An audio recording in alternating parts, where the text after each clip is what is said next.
Hi everyone, welcome back to our channel. ఈ వీడియోలో మ్యాథ్స్కు సంబంధించి నెంబర్ సిస్టమ్ టాపిక్ పైన ఎటువంటి క్వశ్చన్స్ వస్తాయి అనేది చూద్దాం. సో ఈ వీడియోని తప్పకుండా చివరి వరకు చూడండి. గత క్లాసులో 3D షేప్స్కు సంబంధించిన వీడియో అప్లోడ్ చేయడం జరిగింది. ఎవరైనా ఆ వీడియో చూడకపోతే ఒకసారి ఆ వీడియోని చూడండి. ఆ వీడియో యొక్క లింకు ఈ వీడియో కింద ఉన్న డిస్క్రిప్షన్లో ఉంటుంది, ఒకసారి చెక్ చేయండి. సో ఈ సెషన్ని స్టార్ట్ చేద్దాం. ఫస్ట్ క్వశ్చన్, ఒక విద్యార్థి ఇంటి నుండి పాఠశాలకు నడిచి వెళ్ళి తిరిగి వస్తాడు. ఇంటి నుండి పాఠశాలకు మధ్య దూరం 1.650 కిలోమీటర్స్ అయినా 5 రోజులలో ఆ విద్యార్థి నడిచే మొత్తం దూరం ఎంత? సో ఇవి మ్యాథ్స్లో మనకు 4 బేసిక్ ఆపరేషన్స్ ఉంటాయి. అవి addition, subtraction, multiplication and division. So ఈ ఆపరేషన్స్ పైన ఖచ్చితంగా క్వశ్చన్ వస్తుంది. సో ఈ క్వశ్చన్ ఆ కోవకు చెందింది. సో ఇటువంటి క్వశ్చన్స్ని ఎలా సాల్వ్ చేయాలో చూద్దాం. ఫస్ట్, ఇంటి నుండి పాఠశాలకు మధ్య దూరం 1.650 కిలోమీటర్స్. సో ఇది ఇంటి నుంచి పాఠశాలకు ఫస్ట్ వెళ్ళినప్పుడు, మళ్ళీ తిరిగి వచ్చినప్పుడు కూడా అంతే దూరం నడుస్తాడు కాబట్టి అది 1.650 కిలోమీటర్స్. సో ఇది ఒకరోజు ఆ విద్యార్థి నడిచే దూరము. సో దీన్ని యాడ్ చేస్తే 0 + 0 0, 5 + 5 10. So 1 carry 0, 6 + 6 12 + 1 13, 1 carry 3. సో ఇక్కడ మనం చూస్తే 1 + 1 2 + 3. సో 3.300 అనేది ఆ విద్యార్థి ఒకరోజు నడిచే దూరం. అట్లాంటిది మనకు 5 రోజులు అడుగుతున్నాడు కాబట్టి 3.300ని 5తో మల్టిప్లికేషన్ చేయాలి. చేస్తే 5 0s 0, 5 0s 0, 5 3s 15. So 1 carry 5.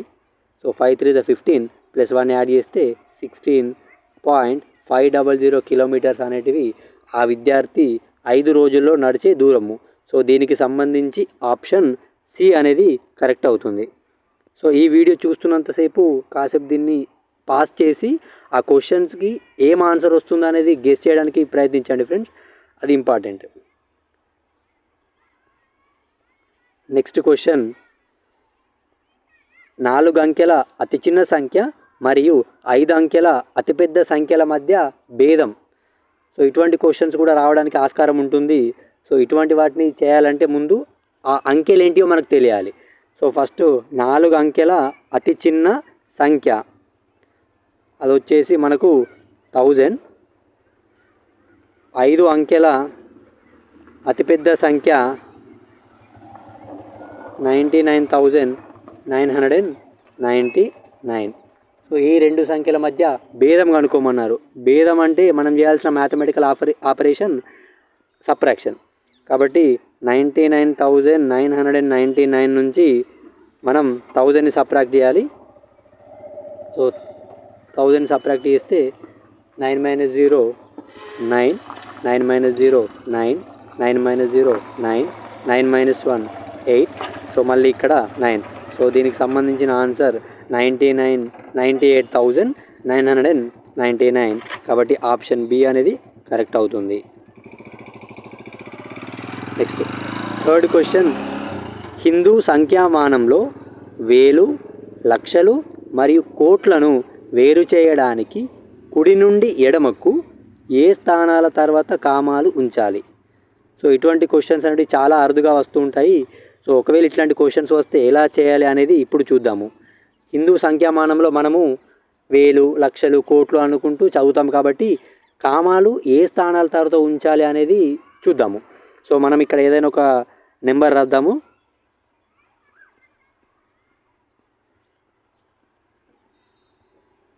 So ఇక్కడ ఒక నెంబర్ రాయడం జరిగింది. ఈ నెంబర్లో ఇది లెఫ్ట్ సైడ్ అవుతుంది, ఇది రైట్ సైడ్ అవుతుంది. సో మన నెంబర్కి కామాలు ఏ విధంగా పెడతామంటే రైట్ సైడ్ నుంచి ఒక 3 అంకెల ముందర పెట్టేసి మనం వాటి ముందర వాటిని వేలు అని చదువుతాము. దాని తర్వాత 2 అంకెల తర్వాత పెట్టేసి వాటిని లక్షలు అని చదువుతాము. దాని ముందు 2 అంకెల తర్వాత ఇంకొక కామ పెట్టేసి వాటిని కోట్లు అని చదవడం జరుగుతుంది. కాబట్టి ఇక్కడ కుడి నుండి ఎడమకు అన్నాడు కాబట్టి ఫస్ట్ 3 అంకెల ముందు తర్వాత 2 అంటే 3 + 2 5, తర్వాత 2 కాబట్టి 5 + 2 7. సో ఇవేమో వేలను వేరు చేస్తాయి, ఇవి లక్షలు, ఇది కోట్లు. కాబట్టి దీనికి సంబంధించిన ఆన్సర్ రైట్ నుంచి లెఫ్ట్కి అడిగాడు కాబట్టి 3, 5, 7 అవుతుంది. కాబట్టి ఆప్షన్ డి అనేది కరెక్ట్ అవుతుంది.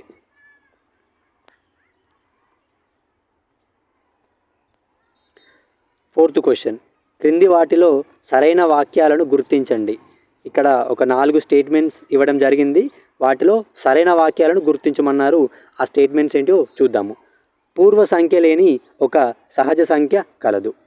రెండవది, కనిష్ట పూర్ణాంకమును సూచించలేము.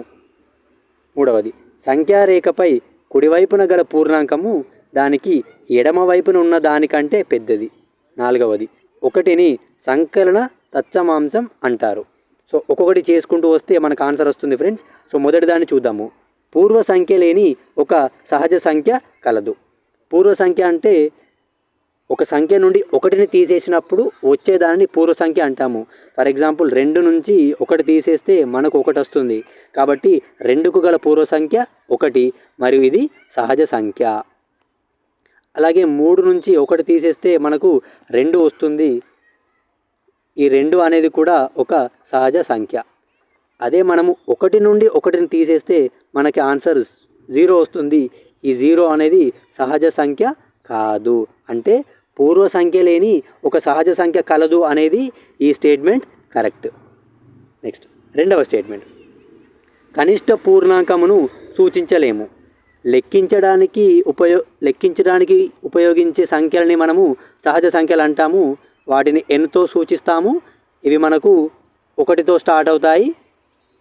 వీటి సంఖ్య అనంతము. సహజ సంఖ్యలకి 0ని కలిపితే అవి పూర్ణాంకాలు అవుతాయి. పూర్ణాంకాలు. సో వీటిని మనము wతో సూచిస్తాము. సో సహజ సంఖ్యలకి 0 కలిపితే పూర్ణాంకము. అంటే పూర్ణాంకం యొక్క కనిష్ట సంఖ్య ఏంటి? 0. అంటే కనిష్ట పూర్ణాంకం మనం సూచించలేమనుంది. సూచించగలము కదా? అవును. కాబట్టి ఈ రెండవ స్టేట్మెంట్ అనేది తప్పు. కాబట్టి ఒకసారి ఆప్షన్స్ చూస్తే బి అనేది ఎక్కడుందో చూడండి. ఉంటే మనం ఆప్షన్స్ని తీసివేయవచ్చు. కాబట్టి రెండోది అనేది కాదు. దాంతోపాటు ఆల్ ఆఫ్ ది అబవ్ ఉంది కాబట్టి 4th ఆప్షన్ కూడా అయ్యే ఛాన్స్ లేదు. సో మూడవ స్టేట్మెంట్ చూద్దాం. సంఖ్యారేఖపై కుడివైపున గల పూర్ణాంకము దానికి ఎడమ వైపున ఉన్న దానికంటే పెద్దది. సంఖ్యారేఖను తీసుకుందాము. ఇక్కడ ఇటు సైడు ధనపూర్ణ సంఖ్యలు ఉంటాయి, ఇటు సైడు రుణపూర్ణ సంఖ్యలు ఉంటాయి. కుడివైపున గల పూర్ణాంకము దానికి ఎడమ వైపున ఉన్న దానికంటే పెద్దది. ఇప్పుడు మనము 0ని మరియు 1ని కంపేర్ చేద్దాం ఫ్రెండ్స్.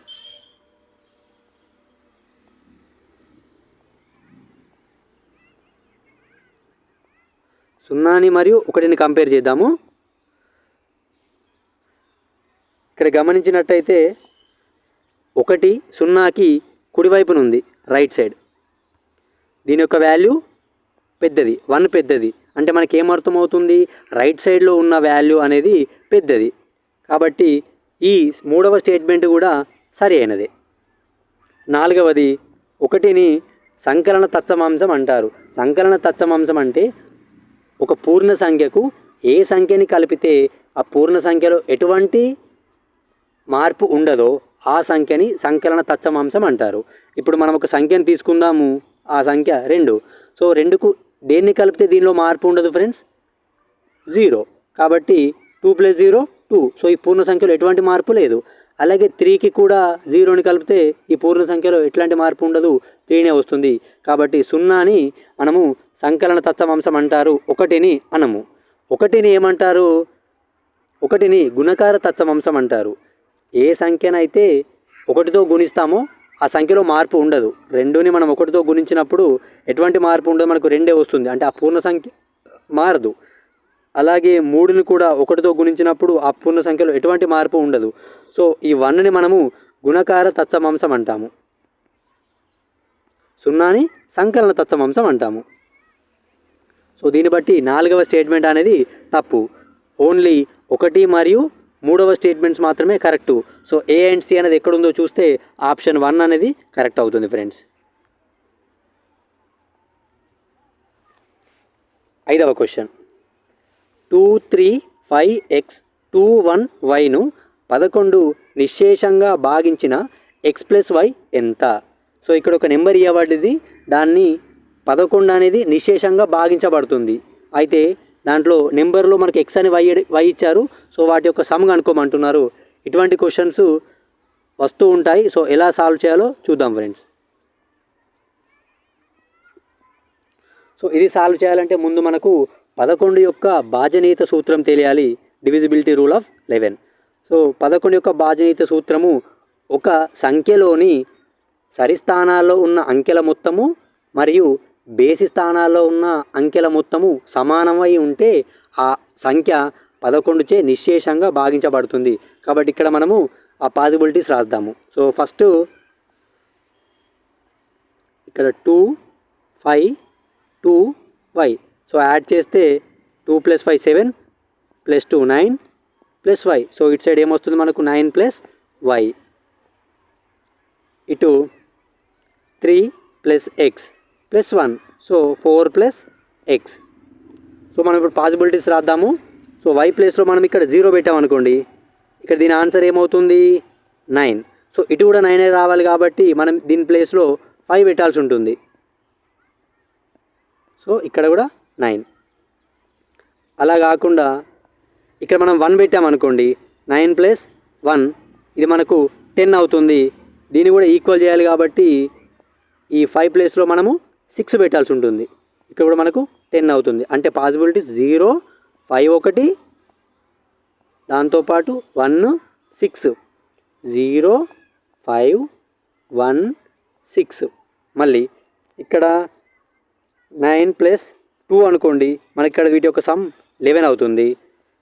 ఇటు సైడ్ 11 చేయాలంటే 4 + 7 పెట్టాలి. సో మనకి ఇక్కడ ఆన్సర్ 11 అవుతుంది. దీన్ని బట్టి ఇంకొక పాసిబిలిటీ 2 7. ఇంకొకటి ఇక్కడ 9 + 3 వేసామనుకోండి 12 అవుతుంది. ఇటు సైడు 4 + 8 12 అవుతుంది. సో ఇంకొక పాసిబిలిటీ 3 and 8. సో ఇంకొక పాసిబిలిటీ 9కి ఇటు 4 యాడ్ చేయండి, అటు 4కి 9 యాడ్ చేయండి. సో ఇది 13 అవుతుంది, ఇది కూడా 13 అవుతుంది. సో ఇంకొక పాసిబిలిటీ 4 and 9 4 and 9. సో ఇది x వాల్యూస్ y వాల్యూస్ అనేది మనకి ఇక్కడ రావడం జరిగింది. దీనిలో x + y అనేది ఆప్షన్లో ఎంత ఉందో చూసుకోవాలి. ఫస్ట్ 0 + 5 అనేది మనకు 6 అవుతుంది, 1 + 6 అనేది 7 అవుతుంది, 2 + 7 అనేది 9 అవుతుంది, 3 + 8 ఏమో 11 అవుతుంది, 4 + 9 ఏమో 13 అవుతుంది. సో ఈ ఆప్షన్లో ఎక్కడ ఉంది 0 + 5 అవుతుంది. సో 1 + 6 అనేది 7. సో దీనికి సంబంధించి ఆప్షన్ బి అనేది కరెక్ట్ అవుతుంది ఫ్రెండ్స్. క్వశ్చన్స్ చేస్తున్నంతసేపు వీడియోని కాసేపు పాస్ చేసి ఆన్సర్ చెప్పే ప్రయత్నం చేయండి. 6వ క్వశ్చన్ శీతలీకరణ ద్వారా 32 డిగ్రీల సెంటీగ్రేడ్ వద్ద గది ఉష్ణోగ్రతను ప్రతి గంటకు 5 డిగ్రీల సెంటీగ్రేడ్ చొప్పున తగ్గించిన శీతలీకరణ ప్రారంభించిన 8 గంటల తర్వాత గది ఉష్ణోగ్రత ఎంత ఉంటుంది? ఇటువంటి క్వశ్చన్ మనకు గత టెట్లో రావడం జరిగింది. సో ఇటువంటి వాటిని ఎలా చేయాలో ఒకసారి చూద్దాము. ఫస్ట్ గది ఉష్ణోగ్రత 32 డిగ్రీ సెంటీగ్రేడ్ ఉంది. ఏం చేయడం జరుగుతుంది, ప్రతి గంటకు మనం 5 డిగ్రీలు తగ్గించడం జరుగుతుంది. ఎన్ని గంటలు తగ్గించారు అలా 8 అవర్స్. సో 8 గంటలు అంటే 8 × 5. సో మొత్తం తగ్గించిన ఉష్ణోగ్రత 40 డిగ్రీ సెంటీగ్రేడ్. సో మొదట అది 32 డిగ్రీ సెంటీగ్రేడ్ ఉంది, అది మొత్తము 40 డిగ్రీస్ తగ్గించడం జరిగింది. కాబట్టి దీనికి సంబంధించిన ఆన్సరు ఒకదానికి ప్లస్ ఉంది, ఒకదానికి మైనస్ ఉంది. కాబట్టి మనం సబ్ట్రాక్షన్ చేస్తాము. సబ్ట్రాక్షన్ చేసి పెద్ద నెంబర్ ముందున్న గుర్తుని ఆన్సర్కి ఇవ్వడం జరుగుతుంది. సో 40 - 32 8. సో మైనస్ ఉంది కాబట్టి -8 డిగ్రీ సెంటీగ్రేడ్ అవుతుంది. దీనికి సంబంధించిన ఆప్షన్ సి అనేది కరెక్ట్ అవుతుంది.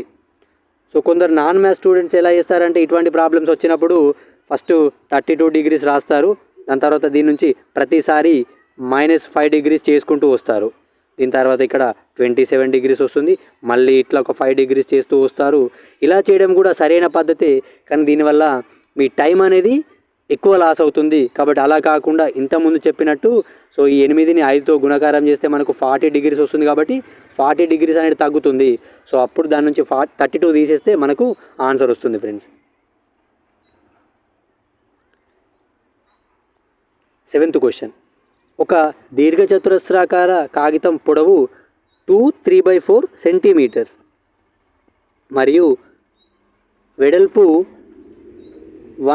2/3 సెంటీమీటర్ అయిన దాని చుట్టుకొలతను కనుక్కొనండి. ఇక్కడ 2 టాపిక్స్ రావడం జరిగింది. దీర్ఘచతురస్రాకారం అంటే ఇది ఒక జామెట్రీ. సో మనం ఇక్కడ నెంబర్ సిస్టమే కాబట్టి ఈ నెంబర్ని ఎలా చేయాలనేది మాత్రమే చూద్దాము. సో మనకు దీర్ఘచతురస్రం యొక్క చుట్టుకొలత ఫార్ములా మీకు ఐడియానే ఉంటుంది, 2 × L + B. సో దానికి సంబంధించిన ఇట్లా చేస్తే వచ్చేస్తుంది. సో చేద్దాము. ఫస్ట్ మనకి ఇచ్చిన మిశ్రమ భిన్నాలని అపక్రమ భిన్నాలుగా మార్చుకోవాలి. 2, 3/4ని అపక్రమ భిన్నంగా మారిస్తే ఈ హారంతో ఈ పూర్ణాంకాన్ని గుణాకారం చేసి ఆ లవాన్ని కలపాల్సి ఉంటుంది. సో 4 × 2 8 + 3 11/4. నెక్స్ట్ 1 2/3. దీన్ని కూడా అలానే చేస్తే హారం ఇంటూ పూర్ణాంకము ప్లస్ లవము. So 3 × 1 3 + 2 so 5/3. ఇదేమో పొడవు, ఇదేమో వెడల్పు. దీనికి సంబంధించిన ఫార్ములా 2 × L + B కాబట్టి డైరెక్ట్ రాస్తున్నాను. 11/4 + 5/3. సో ఇక్కడ దీన్ని సాల్వ్ చేస్తే మనకు ఫస్ట్ లోపల ఎల్సిఎం తీస్తే 4 3కి ఎల్సిఎం 12 వస్తుంది. సో క్రాస్ మల్టిప్లికేషన్ చేయాలి. 11 × 3 33 + 5 4 20. సో 2 33 + 20 వచ్చేసి 53/12. సో ఇక్కడ మనము మల్టిప్లికేషన్ డివిజన్ చేస్తే 2 1 2 6. సో 53/6. సో దీన్ని చేస్తే ఇది మనకు ఇప్పుడు అపక్రమ భిన్నం వచ్చింది కదా, మనం దీన్ని మిశ్రమ భిన్నంలోకి మార్చాల్సి ఉంటుంది. మారిస్తే 6 8 48. మనకి రిమైండర్ 5 వస్తుంది కాబట్టి 5/6. సో ఇది ఆన్సర్ వస్తుంది. చూడండి, దీనికి ఆన్సర్ ఆప్షన్ సి.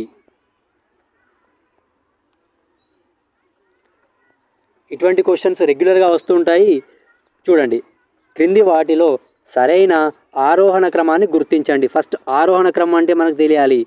ఆరోహణ చాలామందికి డౌట్ ఉంటుంది. ఆరోహణ అంటే చిన్న నుంచి పెద్దనా లేకపోతే పెద్ద నుండి చిన్ననా అనే డౌట్ ఉంటుంది. కాబట్టి చిన్నగా చెప్పేసాను. చూడండి, ఆరోహణలో మొత్తము 4 అక్షరాలు ఉన్నాయి. అదే అవరోహణలో 5 అక్షరాలు ఉంటాయి. అవరోహణ 5. సో దీంట్లో 4 అనేది చిన్నది కదా, కాబట్టి ఆరోహణ అంటే చిన్న నుంచి పెద్దకు వెళ్ళాల్సి ఉంటుంది. అదే అవరోహణలో 5 ఉన్నాయి కదా, అంటే 4 కంటే పెద్ద నెంబరు, అంటే పెద్ద నుండి చిన్నకు రావాల్సి ఉంటుంది. ఇది మీరు గుర్తుపెట్టుకుంటే కన్ఫ్యూజ్ అవ్వడానికి ఆస్కారం అనేది తక్కువ ఉంటుంది. చూడండి, లేకపోతే మీకు గుర్తుంటే సంతోషం. ఇచ్చిన సంఖ్యలను ఒకసారి చూద్దాము. 7/8, 4/5, 2/3 అండ్ 3/5. సో ఇచ్చిన 4 భిన్నాలు ఇవి. వీటిని మనము ఆరోహణ క్రమంలో రాయాల్సి ఉంటుంది. ఇవి చేయడానికి 2 పద్ధతులు ఉన్నాయి. నేను ఒకటి చెప్తాను, చూడండి. దీన్ని డివిజన్ చేసి ఆ దశాంశ భిన్నాన్ని కంపేర్ చేయడం అనేది చాలా సులభము. సో అట్లా ఒక్కొక్క దాన్ని చేస్తూ వెళ్దాము. ఫస్ట్ 7/8ని చేద్దాము. రాదు కాబట్టి మనం డెసిమల్ పాయింట్ పెట్టుకుంటాం, మనకు 0 వస్తుంది. 8 8 64. సో సబ్ట్రాక్షన్ చేస్తే మనకు 6 వస్తుంది. పాయింట్ ఉంది కాబట్టి 0. 8 7 56. సో 4, మళ్ళీ పాయింట్ ఉంది కాబట్టి 0. సో మళ్ళీ 8 5 40 అవుతుంది. అంటే దీనికి సంబంధించి 7/8 యొక్క ఆన్సర్ 0.875. 0.875. అదే 4/5ని కూడా చేద్దాము. 4/5 చేసినట్టయితే మనకి ఏమొస్తుంది, 0 పాయింట్ పెట్టుకుంటే మనకి ఇక్కడ 0 వస్తుంది. 5 8 40. సో ఇది 0.8. సో 2/3ని సాల్వ్ చేస్తే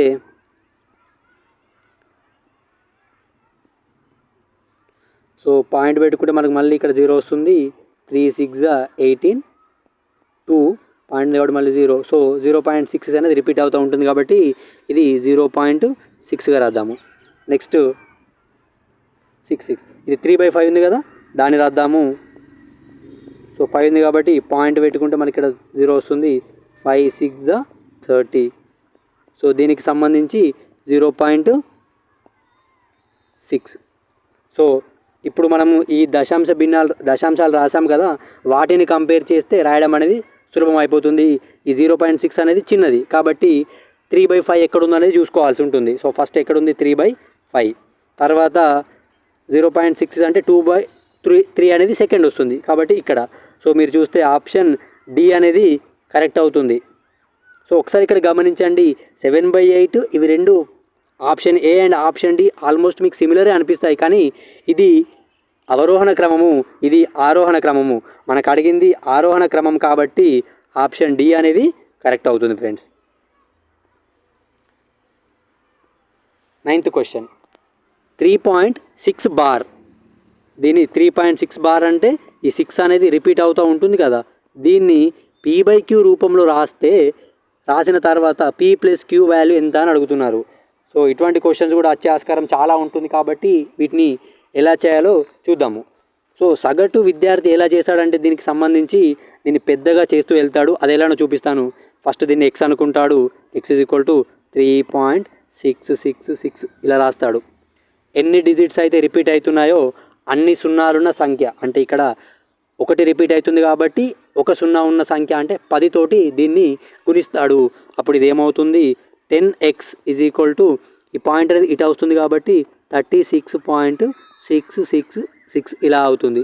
సో దీన్ని ఏం చేస్తారు, నార్మల్గా సబ్ట్రాక్షన్ చేస్తారు. సో ఈ కింద రాస్తున్నాను, x = 3.666. సో మనం దీన్ని సబ్ట్రాక్షన్ చేస్తే మనకిక్కడ ఇది ఆవర్తనమయ్యే దశాంశం అనేది వెళ్ళిపోతుంది.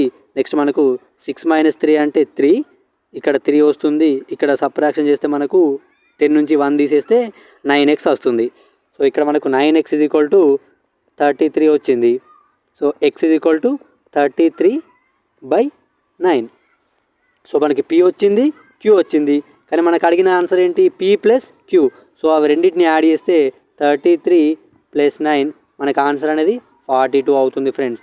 So answer is option B. ఇది నార్మల్గా ఒక సగటు విద్యార్థి చేసే పని. అలా కాకుండా ఇక్కడ ఒక చిన్న ట్రిక్ ఉంటుంది, ఆ ట్రిక్ నేను మీకు చెప్తాను. సో ఇటువంటి క్వశ్చన్స్ వచ్చినప్పుడు చేయడానికి మీకు అది ఉపయోగపడుతుంది. ఒకసారి చూడండి. సో ఫస్ట్ మనకు ఏదైతే నెంబర్ ఇచ్చాడో నార్మల్గా 3.6 బార్ కదా, సో దాన్ని 36గా రాసుకోండి. ఏదైతే ఇచ్చాడో అది రాసుకోండి. బార్ కంటే ముందు ఉన్న సంఖ్యని దీని నుంచి తీసేయాలి. సో తీసేస్తే మనకి ఎంత వస్తుంది, 33. సో ఇది మనకు లవం అవుతుంది. సో హారం కోసం ఏం చేయాలంటే ఎన్ని అంకెలైతే రిపీట్ అవుతున్నాయో అన్ని 9s వేసుకోవాలి. ఎన్ని అంకెలైతే రిపీట్ అవుతున్నాయో అన్ని 9s వేసుకోవాలి. ఇక్కడ ఓన్లీ ఒకటే 6 రిపీట్ అవుతుంది కాబట్టి ఓన్లీ 1 9 వేస్తే సరిపోతుంది. కాబట్టి ఒక 9 సరిపోతుంది. ఒకవేళ డెసిమల్ కంటే అంటే ఈ ఆవర్తనమయ్యే నెంబర్ ఈ 6 ఉంది కదా, దీనికంటే ముందు ఏదైనా నెంబర్ ఉందనుకోండి, ఫర్ ఎగ్జాంపుల్ 1 కానీ 2 కానీ, ఎన్ని నెంబర్స్ ఉంటే అన్ని 0s వేసుకోవాల్సి ఉంటుంది. ఇక్కడ ఏం నెంబర్స్ లేవు కాబట్టి మనం ఇక్కడ 0 వేసుకోవట్లేదు. ఒకవేళ ఇక్కడ నెంబర్ ఉంటే 2 నెంబర్లు ఉంటే 2 0s వేసుకోవాలి. కాబట్టి ఇక్కడ 33/9 అనేది ఆన్సర్ అవుతుంది. So option B.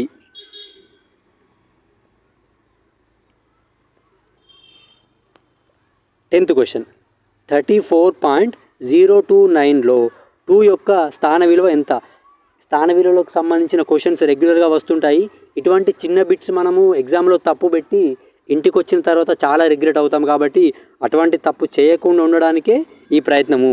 సో దీన్ని ఫస్ట్ ఏం చేయాలంటే దీన్ని విస్తరించి రాసుకుంటే మనం తప్పు అనేది చేయడానికి తక్కువ ఉంటుంది. సో ఫస్ట్ దీన్ని రాద్దాము.